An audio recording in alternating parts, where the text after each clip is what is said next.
दोस्तों, कैसे हैं आप सब। दोस्तों, मैं हूँ श्वेता अग्रवाल और मैं मिडिल क्लास फैमिली से बिलोंग करती हूँ।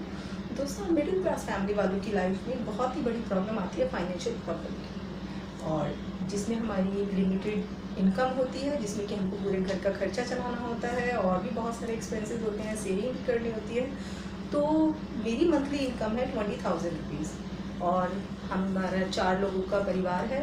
तो मैं 4 लोगों की फैमिली को 20,000 रुपये की मंथली इनकम में मैं कैसे सभी चीज़ों को मैनेज करती हूँ, मैं टिप्स एंड ट्रिक्स आप लोगों के साथ शेयर करना चाहती हूँ। मैं अपना बजट कैसे बनाती हूँ, तो आप प्लीज़ मेरी इस वीडियो को एंड तक जरूर देखें। तो दोस्तों, हमारी टोटल इनकम है 20,000 रुपीज़ मंथली और हमारे मंथली एक्सपेंसेस कौन कौन से हैं, जिसमें हमने सबसे फर्स्ट नंबर पर लिया हमने बच्चों की स्कूल फ़ीस प्लस कन्वेंस।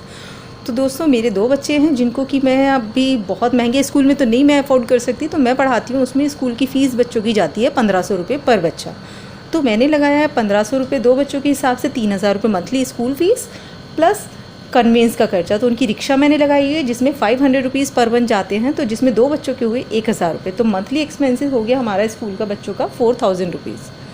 तो दोस्तों, आप अपने आप जहाँ पर भी रहते हैं वहाँ के हिसाब से अब थोड़ा बहुत ऊपर नीचे हो सकता है। मेरे एरिया के हिसाब से मैं अपना बजट कैसे प्लान करती हूँ, मैंने उसका बजट वो बता रही हूँ मैं आपको। और हाउस रेंट है मेरा 2,500 रुपीज़। सो पर मंथ मेरा 2,500 रुपये हाउस रेंट जाता है। अब आती है बात दोस्तों ग्रोसरी की। ग्रोसरी में बहुत सारी चीज़ें हैं हमारे किचन के हैं। आटा सबसे फर्स्ट नंबर पर आटा दोस्तों 1 महीने में 20 किलो के करीब मेरा आटा खर्च होता है, जो पड़ता है मेरे को 600 रुपीज़ का। और 5 किलो चावल जो कि 60 रुपीज़ पर केजी के हिसाब से 5 किलो चावल हमारे 300 रुपये के लगते हैं। और सब्जी प्लस दाल, सब्जी और दाल हम लेकर आते हैं। तो मैंने ऐसी बिल्कुल रफली आइडिया लगाया है मैंने, तो 500 की सब्जी और 500 की दाल।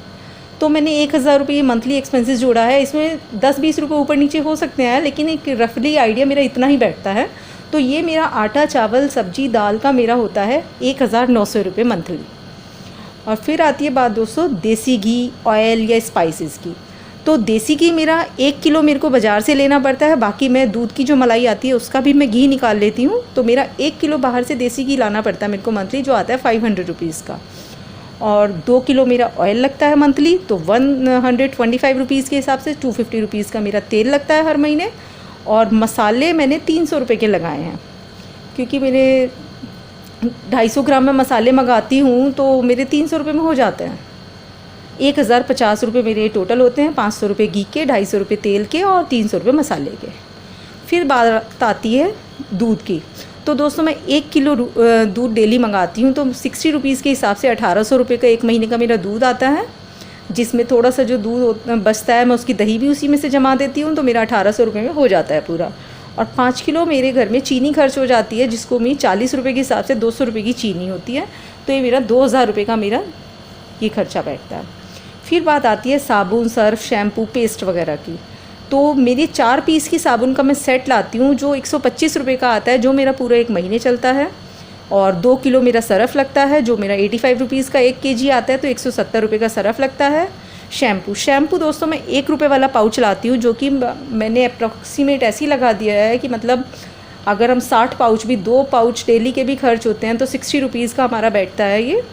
और पेस्ट, कोलगेट का मैं पेस्ट लाती हूँ 75 रुपीज़ का आता है, जो मेरा पूरा महीना चल जाता है। तो ये मेरे 430 रुपये इसमें खर्चा होता है। अब बात आती है मोबाइल एक्सपेंसेस की। तो मोबाइल मेरे घर में 2 मोबाइल हैं और 200 रुपये महीना का एक मोबाइल फ़ोन का खर्चा बैठता है। तो ये मेरे 400 रुपये मोबाइल का खर्चा होता है।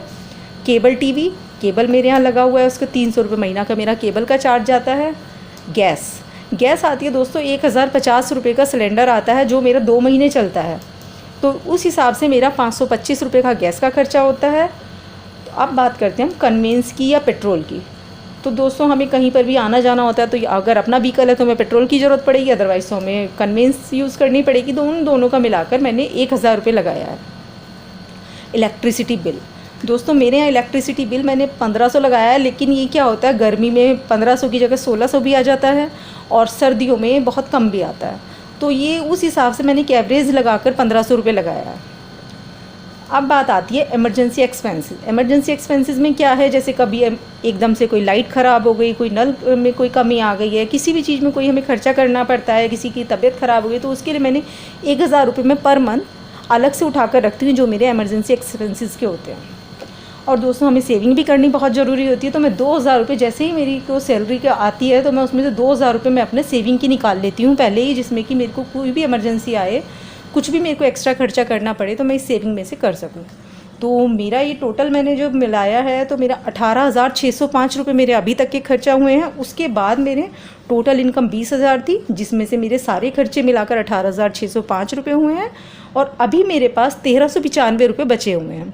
तो इन 1,395 में कई बार क्या होता है, बच्चों को कहीं हमें बाहर लेकर जाना है, किसी दिन में बाहर खाना खाने जाना है, तो उसके लिए मैं आउटिंग फॉर किड्स के लिए मैंने 1,000 रुपये मैंने इसमें से निकाल लिया और बाकी अब मेरे पास 395 रुपये बचे। इसमें क्या होता है, हमें कोई भी एक्स्ट्रा खर्चा आ जाता है और मैंने अपनी तरफ से मैंने सब कुछ कवर अप करने की कोशिश की है, लेकिन फिर भी हो सकता है कोई खर्चा इसमें मेरे को ऐड करना रह गया हो, तो उसके लिए हमारे पास 395 रुपये बचे हुए हैं।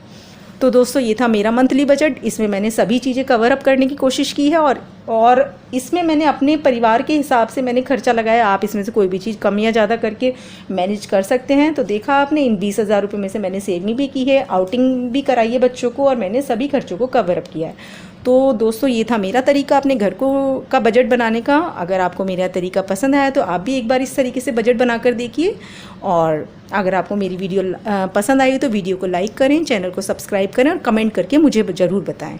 Thank you and bye bye.